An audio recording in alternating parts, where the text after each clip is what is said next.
check your work. I'm going to warn you, my intention this year is that I grade homework about the same. I'll still see that you did the homework, but I intend to hold you more accountable for actually learning from it or doing it yourself by doing a homework quiz once in a while just to see if you actually did it yourself or learned, or just copy what I did. So that might be coming. Make sure as you go through every homework, you actually understand every problem at the end of that, right?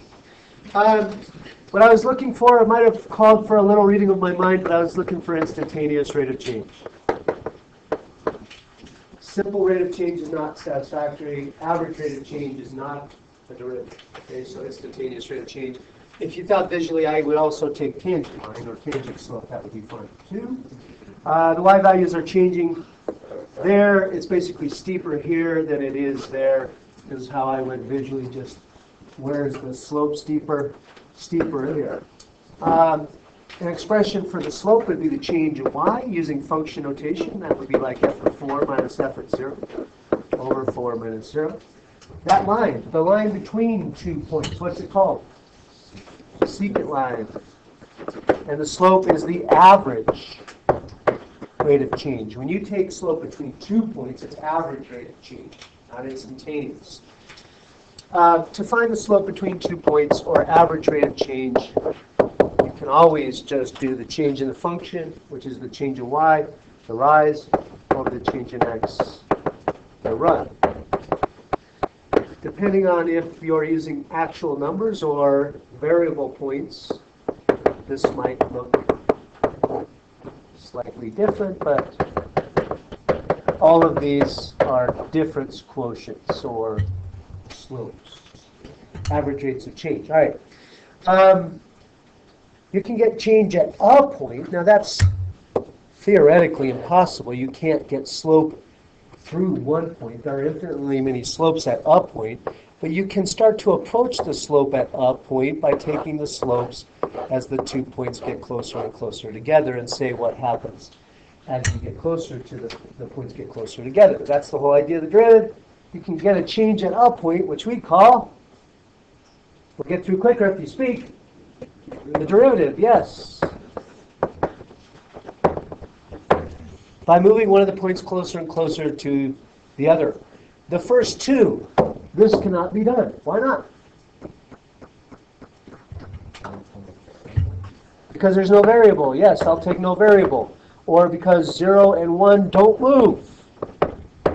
Or 2 and 7 don't move. You can't move 2 towards 7. 2 is 2. It doesn't move. It is what it is. Okay? It must be allowed to vary in order to move anything. So you always, to get a derivative, you always need a variable expression in there somewhere. All right? In order to get a derivative out of that first expression, f of 2 plus h minus f at 2, I wish I would put this on the other slide. Then I would have to move, I would have to move the 2 plus h point towards 2, which would mean h would have to get smaller and smaller, so h goes to 0. This, if I were to denote this with derivative notation, we have lots of notations for this, but let's say we used f prime. Is it f prime at any old x or at a specific point? F prime at 2, okay. So would that, given f, would that be numerical or a variable function? Does that find an actual numerical slope, or does it find a rule for the slopes at all points? That's a numerical slope. That is the slope at 2. That is one thing. It's not lots of things, it's one thing. Okay? The other one, f of x plus h minus f of x over h, that could be made a slope by a derivative by also taking h down to 0. Is that the derivative or the slope at a specific point, or is there a rule that gives you the slope at any point? It's a rule, and so it's a function of whatever x you put in. Put in what number x you want in, and it gives you the slope there. All right? This you could look at a lot of different ways, but one way is to say it's an average rate of change. You could say it's secant slope, anything like that. Delta X is used in a lot of books instead of H. Some books use H, some books use delta X. It's still the gap between the 2 points. It still means the same thing. If I were to graph this, hopefully you know what natural log looks like. Hopefully you know where 2 lies on that graph. 1 is the x-intercept, so 2 should be on the natural log graph off to the side of that x-intercept. Delta X doesn't have to be positive. I am constantly drawing delta X positive so the other point is on the right, but I could easily put the second point on the left or the right, but you need a second point somewhere. That point then is 2 plus delta X. And this is the secant slope, so it is just the slope between those 2 points. Okay? This, what did you say this is? Interpret that, please. Somebody. It is what? Instantaneous rate of change. You could also say, so you could say instantaneous rate of change, that's cool. If you said it's the derivative, f prime at 2, that's cool. Somebody had this in the last class, which I didn't have, but I thought it was the best possible answer. It communicates it's the derivative of what at where. So that to me is the best possible answer. I like that. At any rate, this one, when you show a derivative, imagine if you're a teacher and how you would be showing this. The derivative is not so much a picture, but a movie. It's a process. And so you're taking 2 plus h over here, and you're drawing the slope, but then you're saying what happens as the h gets smaller and smaller, what happens to the slopes. This process of what do the slopes approach, that's the derivative. Okay, if I were to put numbers to these and say what are these approaching, the limit of that, or what the approach is, the derivative. Okay? This, what is it? Talk to me. Derivative of a function, it's f prime at a point or any x. Any x. What definition of derivative is that? It's the what? Symmetric. Yeah, it's the symmetric definition. There are 3 definitions of the derivative. You should be familiar with all 3. They all amount to a slope between 2 points moved together. Just do it in different ways. This one is kind of hard to draw. First of all, they give you no f of x, so your f of x could look like anything. What I would like your picture to communicate is that you're trying to find the derivative at some point x by not using that point and another, but by using 2 points on either side, drawing the slope between those, and then getting them closer and closer and closer together. But again, it's a movie, not a picture. It's the process of what the slopes approach. Okay? Last but not least, what is this? What does this represent? It looks like a limit problem, but it's actually a derivative problem. Derivative of what? Of tangent. At where? At 1 or at pi over 4? Pi over 4. Okay. That 1 is more like f of x minus f of 1. But it's not an x of 1, it's an x of pi over 4. The 1 is the y value tangent at pi over 4. What definition of the derivative is this? When you take a specific numerical point and let x be any other point and move the x towards the one you want, what is that? Most folks call it the alternate definition of the derivative. Some call it the second definition of the derivative, but that is not universal. Tangent, hopefully you know the graph looks like that. Hopefully you know pi over 4 is at that point in the curve. X then could be anywhere on the curve. And the slope between them, but again, it's a derivative, so it needs to be, actually, so it needs to move closer and closer and closer towards pi. Okay. This, you're using average rate of change to estimate the instantaneous rate of change at 2.1. So hopefully you're saying that this is approximately equal to f at 2.2 minus f at 2.0 over 2.2 minus 2.0, and that was 1.7. All right. Do we need to review any of these, or did you have these? I don't want to waste your time going over stuff that's too easy. We good? Okay. Obviously, you need to be able to use all the chain and product and derivative rules, which we seem to be doing pretty well with. Okay, that should be just recall. You can check those from your notes if you need to. My answer to this was -2. I'll be happy to go back over questions later. For 8, my derivative was 1 plus 3y over 8y minus 3x. What if they had as a multiple choice -1 minus 3y over -8y plus 3x? Is that mathematically equivalent? Yeah. It is. -1 over -1 would give you that. And that does, well, it depends on which side you move the dy dx to. So you could get totally opposite signs, and that's fine. There are, now we're talking extrema. There's relative extrema and absolute extrema. For relative extrema, there's 2 ways to prove relative extrema. First derivative test, second derivative test. The first one is the first derivative test. You do a first derivative test for mins or maxes by showing the derivative goes positive to negative or vice versa, and then stating that well. For this, I found that f has a local min at x equal 1 because f prime changes negative to positive at that. Okay.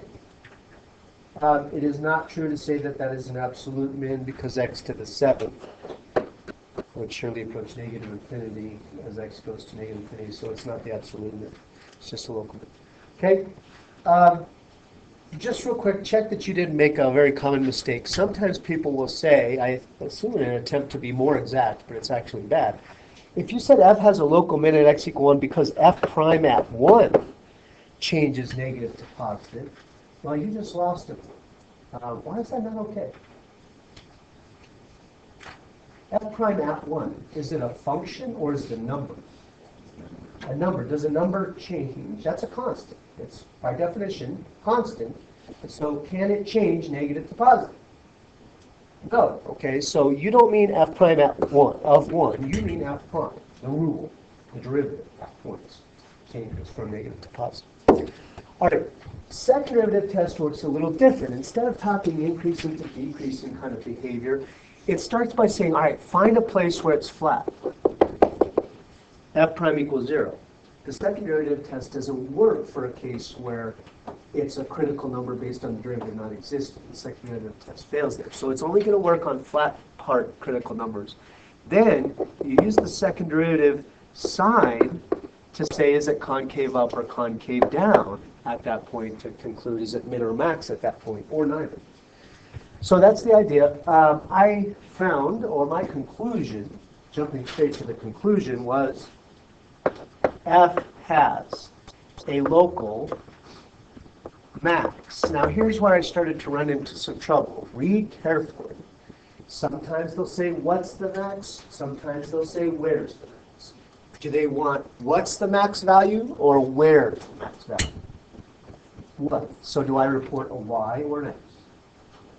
A y. Okay, now if you want to parenthetically add the x, I think that's good math. So my work looks something like that.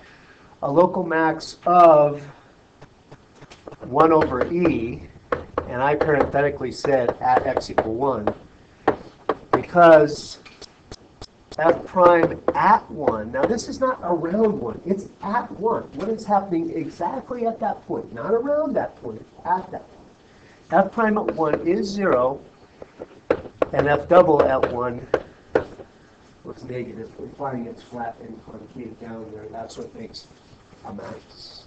All right? If you want to go back over that, we can. Remember, absolute extrema must be either at an endpoint or a critical number. So you gather your candidates. Your critical numbers are where the derivative is 0 or undefined.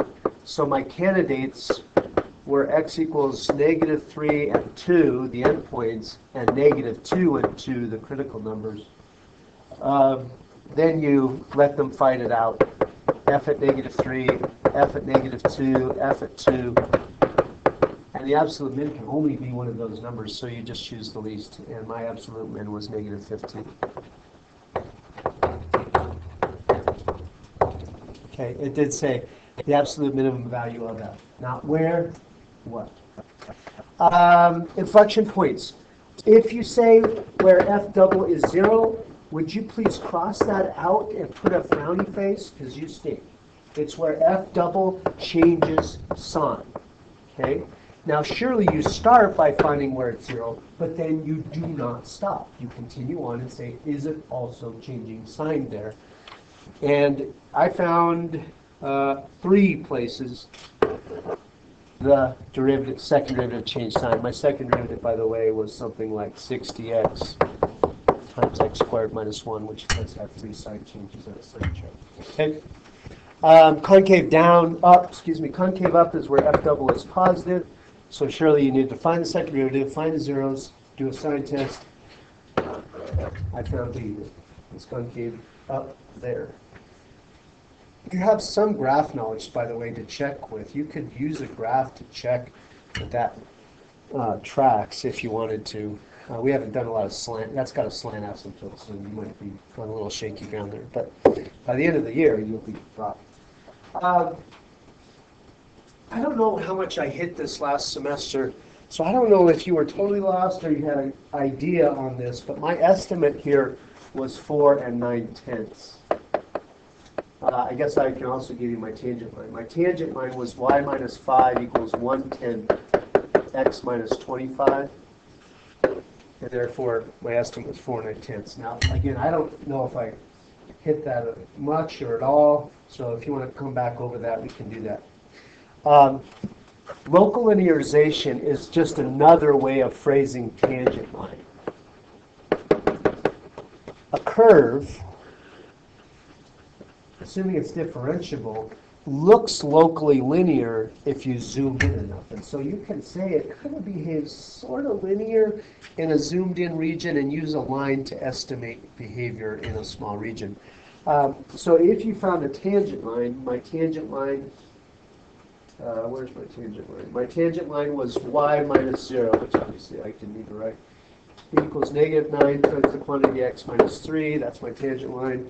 If I then use that to evaluate 3.1, I have b. Here, I remind you that a horizontal tangent happens. Remember, you're talking slopes here. Horizontal is if there is 0 rise and some run. Or not 0 run. Vertical tangents happen if there is some rise but 0 run. In other words, 0 in the numerator or the denominator. So in this case, vertical tangents, you need to find dy dx. My derivative was 1 minus 3x squared over 2y. If I want vertical tangents, I want to find how many places the denominator is 0, and obviously that is only at 1 point. Gosh. Good. Okay. So you're given f prime's graph, and you want f's graph. To me, this is what through my mind. I didn't write this when I did this problem, honestly, but in my mind, it was this. F is increasing if f prime is positive, f is decreasing if f prime is negative, and f is flat if f prime is 0. Okay? I know then, I just went left to right. From -3 to -2, f prime was was positive, so the function should be increasing. The question then is, where do I draw it? Is it down here increasing, or here increasing, or here increasing, or is any of them okay? I can't know. Any of them is okay. I don't really know, because the derivative probably lost the c that tells you where the graph is vertically. I can't really know that c without other information. So any of those is fine. So let's just say I went with this one. Increasing. At -2, the derivative is 0. So I'm going to go flat at -2. From -2 all the way to 0, not just at -1, but all the way to 0, the graph is decreasing. Graph goes flat. The derivative is 0, so it goes flat at 0. Derivative is positive up to 2, so the function should increase up to 2, then go flat because the derivative is 0, and then go back to increasing. So something like that. You should have 3 flat spots at -2, 0, and 2. Okay? The other relationship is to graph the derivative of that, or f double. In that case, it's kind of the other way around. Where f prime is increasing, f double is positive. If f prime is flat, f double is 0. And if prime decreasing, that would imply its derivative, f double is negative. Okay, so I need to look at not so much where is this guy positive or negative, but where is the increasing, decreasing. F prime is decreasing up to -1. Yes? On an AP exam, would they want us to compare thoughts like that? No. They would grade for the graph only, and I got to be honest with you. This curve sketching I did, although it's always done in college.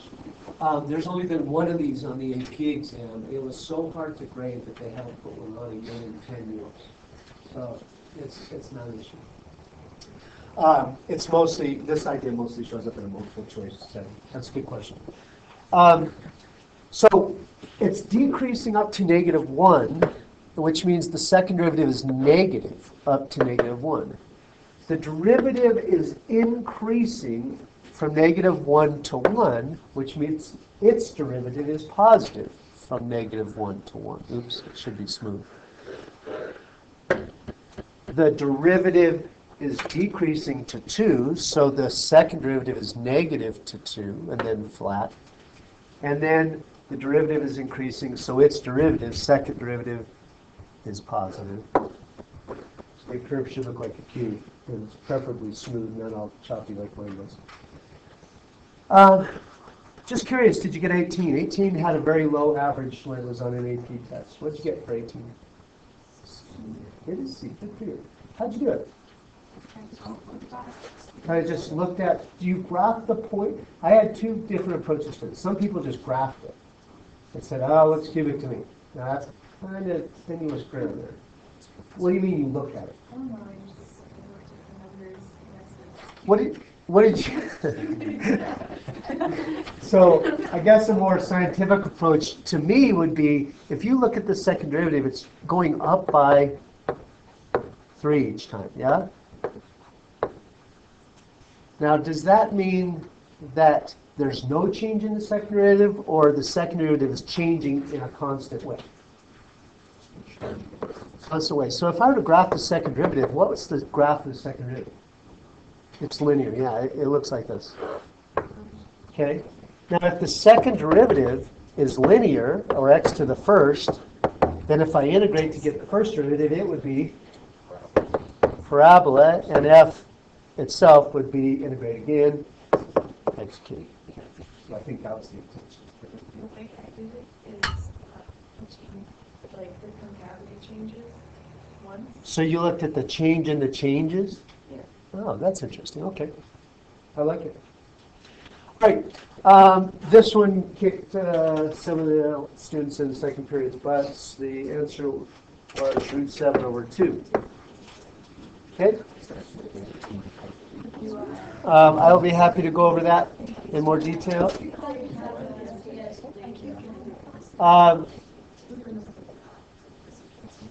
20 had 2 problems. Some people obviously are not good with baseball because I had where's second base. Now, if you don't know where second base is, then go back to Russia.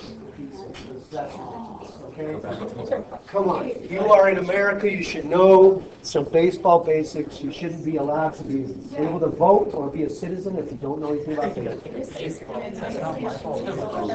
Okay, now there was a problem to the question, even to somebody who knows baseball, because it wasn't clear. Okay, when I say he's running from second, please tell me you know where second base is.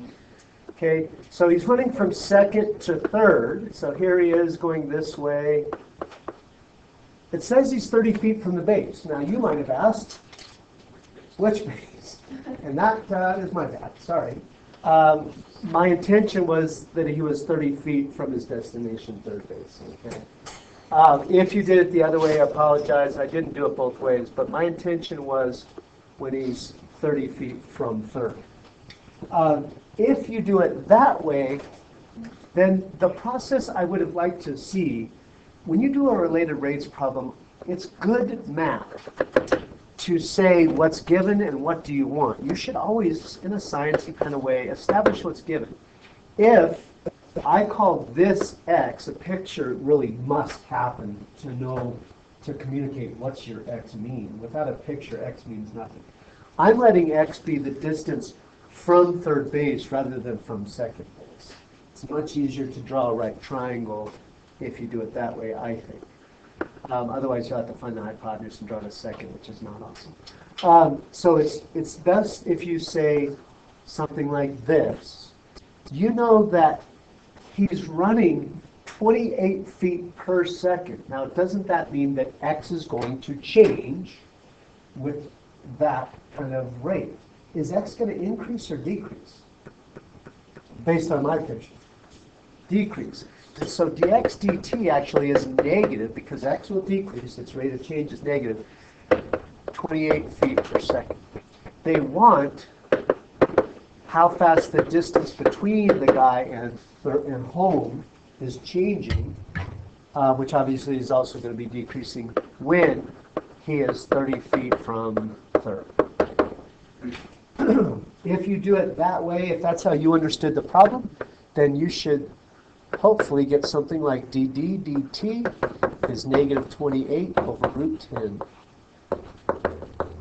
feet per second. Yep. I have an issue. Okay, what's your issue? Okay, I assumed that he was playing baseball, and so the distance that he has to run, you know? Yeah. So it would always be 28 feet per second, like negative 20, if he's following the track. That's true. So what's the issue with that? I don't see what you're That's just saying. the issue of that. So that's what I wrote. You're saying he I- can't. yeah. That doesn't mean his distance from home is changing 28 feet. No, the distance that he has to run. Oh. So you're saying that you looked at it as here's the distance from home, is this? No, I like how many feet does he have to run until he can be at home? You know, like the That's how option, fast like the it goes. option doesn't exist for him to like go that way. So I said that distance isn't like real. So when you say, when I say how far is he from home, Yeah, like he doesn't have the option to run he from does. that edge. What if the catcher said, hey, your mother's a whatever, and just cuts across the field and beats the He's not playing baseball anymore. Like that's the issue. So it's just negative. Sounds to me like you were looking for an easy way out, so you didn't have to do the problem, Waller. I really did not understand what you were asking. Whatever. And I I think it's you, not me. me? Yeah, it's you. Okay, let's grade this in an AP style. I want you to give me points off of each and a total out of 9. You should be trying for a 9 here. It's totally with good analytical calculus. There's no curveballs here. You should be able to do a 9 on this, okay? So, let's see how you did. For your tangent line, you need a point. Obviously, x equals e squared is the x. You should communicate what you're doing as you go. F at e squared is, what is f at e squared? 2 over e squared, yeah? Do you agree? So, you need one or preferably both of those communicating, hey, here's my point. If you never clearly said, here's the point I'm using, you just ran into the tangent line, you will not be getting full credit. Okay? The slope is found, you need to communicate how you found the slope. How do you find the slope? F prime at e squared. You must communicate. I know it seems like so obvious at this point, but you have to communicate. I know I find the slope by using the derivative. And that is e to the negative 1 over e to the 4th, we? All right, then you write your tangent line, y minus 2 over e squared equals negative 1 over e to the 4th, x minus e squared. Please use point slope. You get no extra points for using slope intercept. It's more work, more likely to interject error. Please use point slope. All right, in terms of how we grade this, get this as far as, okay, something like this. If in your work you can clearly find the point and that the derivative was used to find the slope, then you get the first point. But if you just randomly have some floating junk, like negative 1 over e to the 4th, with no label, you lose. You are not making your work clear. Okay? Then, this is a rather wacky form. They use kind of quasi-point slope form, but they move the y over. If it's any equivalent form, your tangent line is right, then you get the second. Would you off to the side give yourself 0, 1, or 2? When I say give yourself 0, 1, or 2, I want you to actually write what you give yourself, not just say, you got 2. Okay, I need to see what you're getting. All right, B. Find the x-coordinate of the critical point. How do you find a critical point? Where the derivative is 0 or does not exist. Okay, this derivative obviously is a fraction, so it could be dne at x equals 0, but is that a critical point? No, why not? Yeah, it's not in the domain. That point doesn't exist. It's not a critical point if it's not a point. All right? So x equals 0 is not a critical point. Instead, it's just where does 1 minus natural log equals 0, which is that x equals e. All right? So you've got a critical point. Boom. Determine whether this point is relative min, max, or neither. Relative extrema can either be first derivative test or second derivative test. This really goes to your choice. Now, it would be logical to use the first derivative test because we have the first derivative test. They gave it to us. We can be sure of it. It would probably be safest. Give me an argument for why the second derivative test, though. You might think, well, it's more work. Why would I do that? I don't have the second derivative. Well, okay, this goes to test strategy. Before you begin, before you just roll A, you read the whole question. The whole question. Okay? And if you read the whole question, you would see and see, hey, point of inflection. I'm going to need the second derivative anyway. And so if you wrote the second derivative here, that would allow you to find the second derivative. So you could use the second derivative test. You're going to need it anyway. Most people probably use the first derivative test, if I'm not mistaken. Around E, how did the derivative change signs? Or did it change? Positive before and negative after, if I'm not mistaken? Because a smaller E would yield a positive on the top, but a big E, or a bigger X rather, would yield a negative. So it does go positive and negative. If the derivative goes positive to negative, what does that imply? Hold on. Max. All right, now let's say it well. Do they want, what's the max or where's the max? The X or the Y? The X. Okay, so we'd say F has a max at. They don't take off if you don't say relative max or local max, although technically you should say local max. At X equal E because F prime changes positive to negative there, or just positive to negative. Okay? In terms of grading, 1 point for finding X equals E, or basically finding the critical number. 1 point for relative max and 1 point for justification, but really those are 100% tied together. If you say there's a max because the derivative goes negative to positive, do you know Jack? No. Okay. So if a person said there's a max because F prime goes negative to positive, how many of those 2 points do they get? None. None. You don't get a point for saying max, although you have no clue. There is not 1 point on the AP test that is 50-50 guess right. Okay? It's not guess max and hope that works. If you don't have those two things together solid, then you will not get either, right? That would be a 0, 2. So give yourself 0, 1, 2, or 3. And let's go to part C. The inflection point was, or the second derivative got a little hairy. You've got to be really solid with your algebra skills.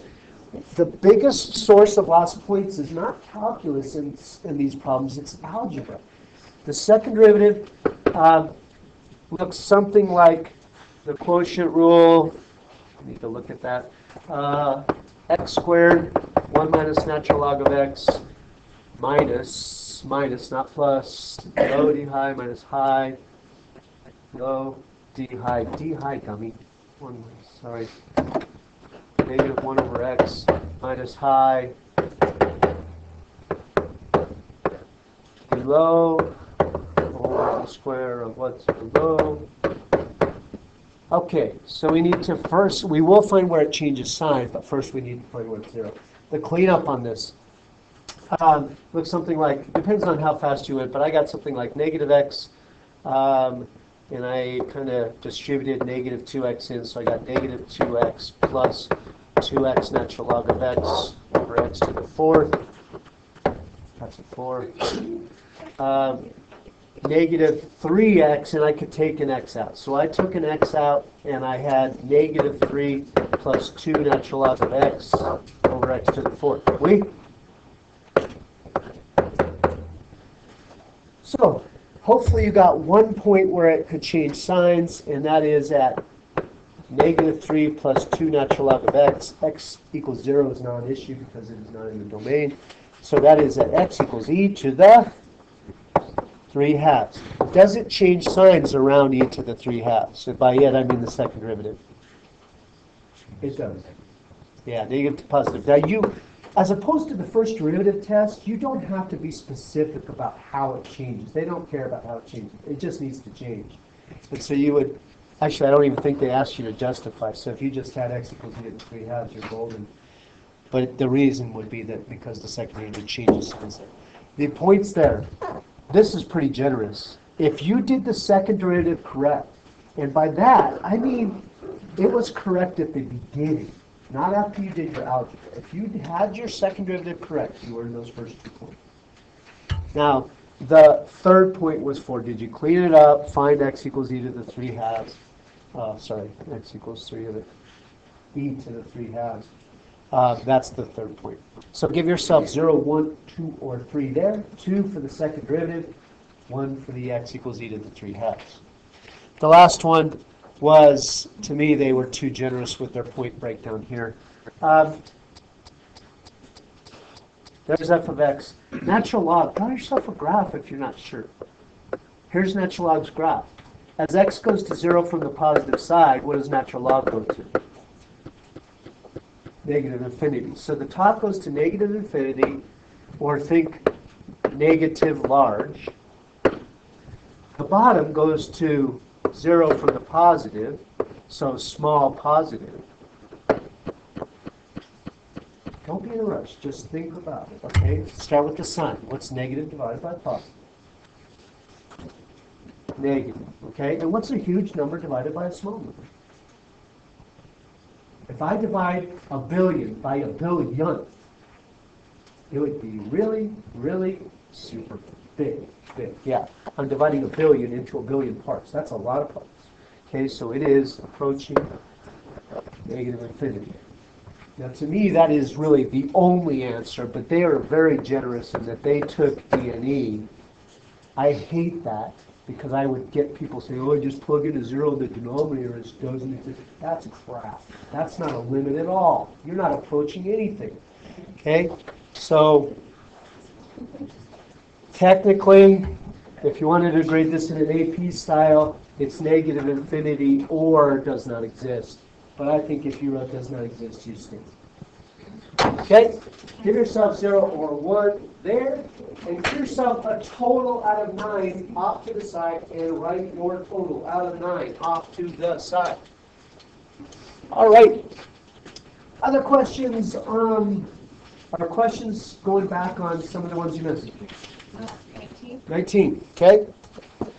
19 is this. A picture's not critical because we can all agree on what the parabola would look like.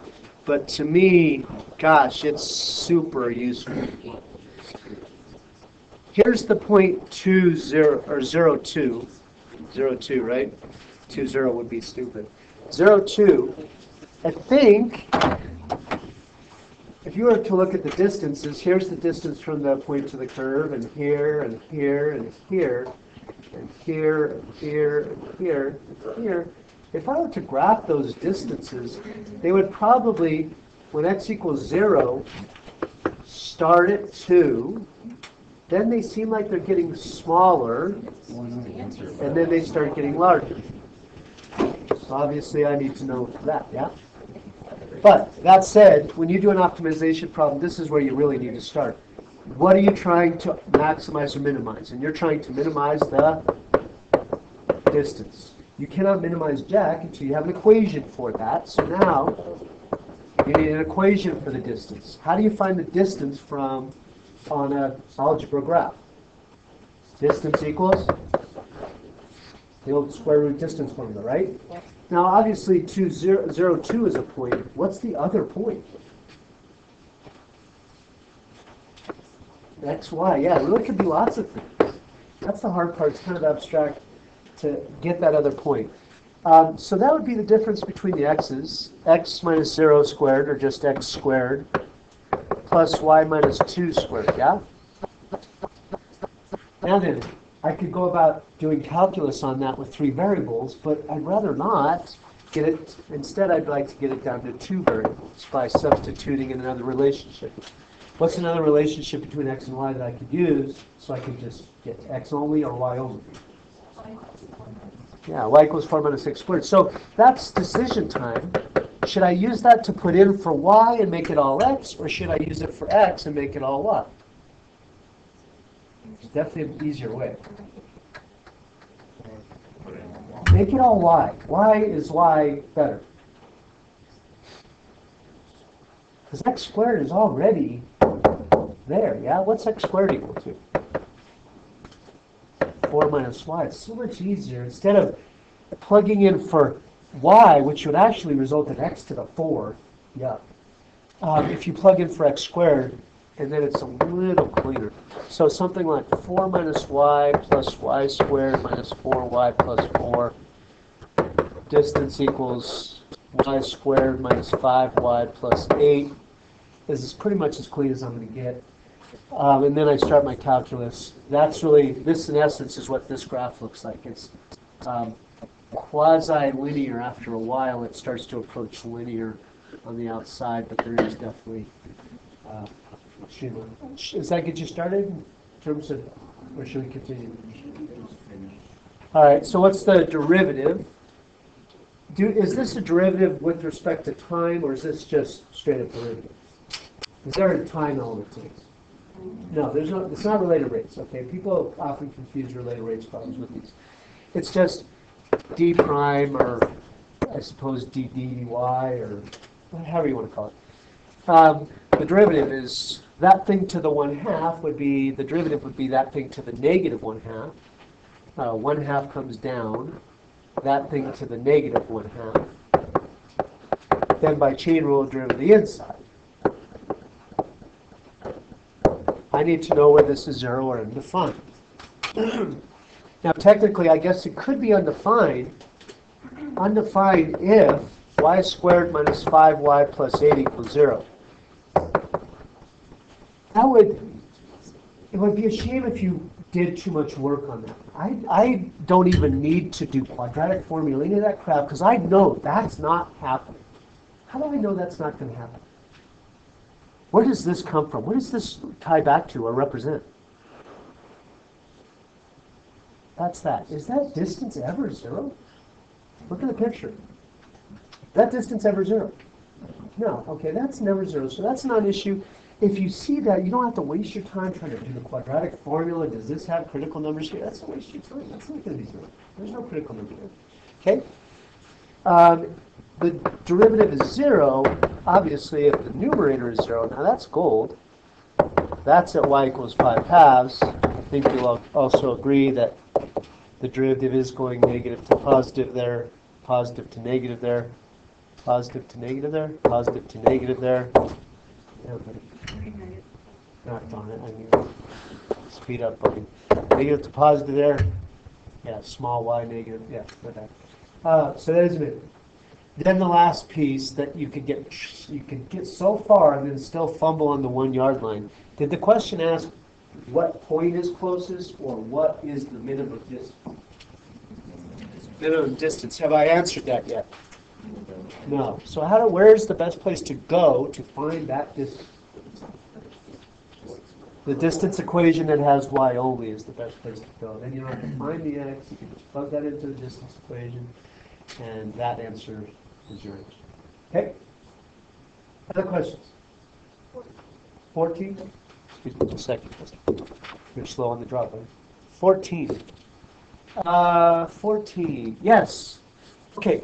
I feel like a picture helps me explain this better. So this was actually a huge step forward in the world of mathematics, calculus. Before calc, to estimate the square root of 24, you would say, do it in a kind of a pre-algebra way. Well, I know it's close to 5, so let me try 4.9 times itself and see what I get there. And then if you wanted to get more precise, you'd try 4.95. It's tedious, it's terrible. Okay? Instead, calculus says, well, I can figure out what the square root of 24 is by saying, well, what's happening at 25? Using this new calculus tangent idea I have, and then saying, hey, looky there. At 24, the tangent line and the curve almost have the same line. Those y's are super duper close, and lines are way easier to deal with. So you make a tangent line and put 24 into your line equation, and that's a darn good estimate of what the square root curve is. So you start by finding a good point as close to 24 as possible. Now, in terms of good, I mean a number that square roots this, which is surely 25. When I square root 25, the outcome is 5, so the x is 25, the y is 5. The derivative then of the tangent is the tangent slope. If the function is the square root, then the derivative is 1 over 2 root x, but I don't want just the slope of any old x. I want it specifically, how is it changing at 25? So y prime at 25 is 1/10. 1 over 2 root 25 is 1/10. The equation of that tangent line then is y minus 5 equals 1/10 x minus 25. Then there's the idea that, okay, that line at 24, that line and the curve are darn close. So I'm just going to put 24 into my tangent line equation, and that would be something like 5 plus 1/10 of 24 minus 25. And that is where I get 4. Okay, yes? I disagree with your answers on 2 problems. Oh, super. Which ones? Or not super. That's terrible. Number 13 and number 16. 13. I think it should be E. You got E? Yes. And if you look at the graph, it makes sense. Good morning. Please rise for the pledge of allegiance. Please begin. I pledge allegiance to the flag of the United States of America and to the republic for which it stands, one nation, under God, indivisible, with liberty and justice for all. Let's see. All students. Students, there is no sign up for jump hours today. Please report to your third period class during jump hours. For students grade 7 through 11, are you interested in going to... So what does the graph look like? It has a negative... Sign up for your history teachers for an upcoming information session on Popeye Stephen Pond and... I have the graph on my calculator. don't need Due to new USDA regulations, we will be returning to the separate lunch line model we were using at the start of the school year. The far left lunch line will be only for junior high school students. The middle lunch line will be split with junior high students going one direction and senior high students going the other direction. And the far right line will be just for junior high students. One is an x-intercept. Does that mean it's bouncing one? No, it's not bouncing one. How could it be bouncing one? What does the graph look like? It is a comprehensive program combining both academic and experiential curricula to express students in leadership lessons on many different levels. The information session will be held Friday, January 12th, through 7 hours. Join us for Exploration 16, Exciting Frontier of Space Engineering tomorrow, January 11th. All students are encouraged to attend. You never know, you may be intrigued. Meet Mr. Rhodes, the Director of Experiential Learning at GE Boulder in the Aerospace Engineering Department. Mr. Rhodes is responsible for implementing cutting-edge labs instead of lecture-based classes. Well, the data will meet this Friday, January 12th, during 7th hour. Please sign up in the dismissed room. What was your second derivative? The Devlin Boys and Swim team will be having an interest meeting in the cafeteria during 7th hour today. Any interested high school boys are encouraged to attend. Yeah, No experience is necessary. So this, Tonight, come to Devlin and support your boys basketball I team. believe you're right. I just am trying to find a mistake with this. This is not true. Wish on the girls, good luck on the girls as they take on the years as well.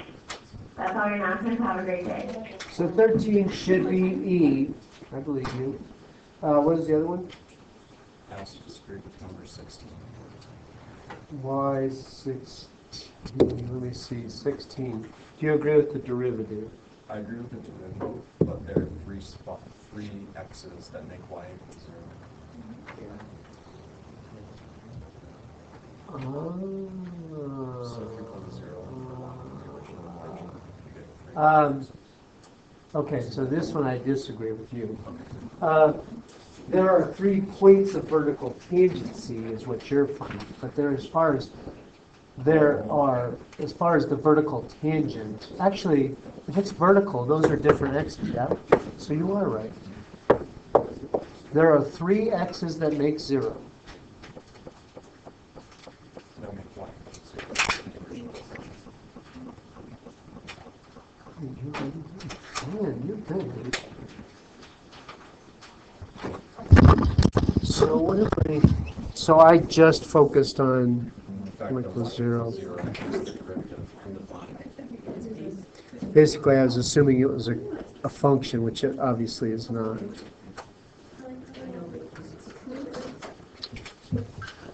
Dang it. Yeah, so I have a mistake, 2 mistakes on it. Justin, you're right. All right, now, my thought process was right in saying that there's one place where there is y equals 0, but in terms of how many points on the curve,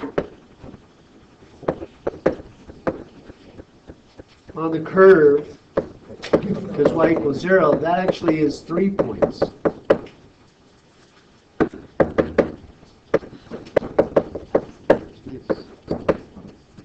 X equals 0, x equals 1 and negative 1.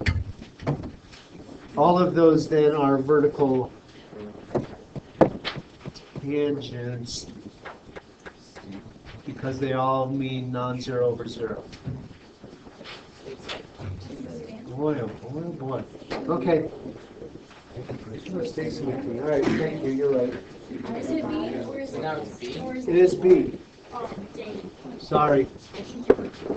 I just focused on how many zeros in the denominator, but that's not how many points on the curve does it go vertical. Also, can I see your equation for 20 for the dt over dt? Because I got that one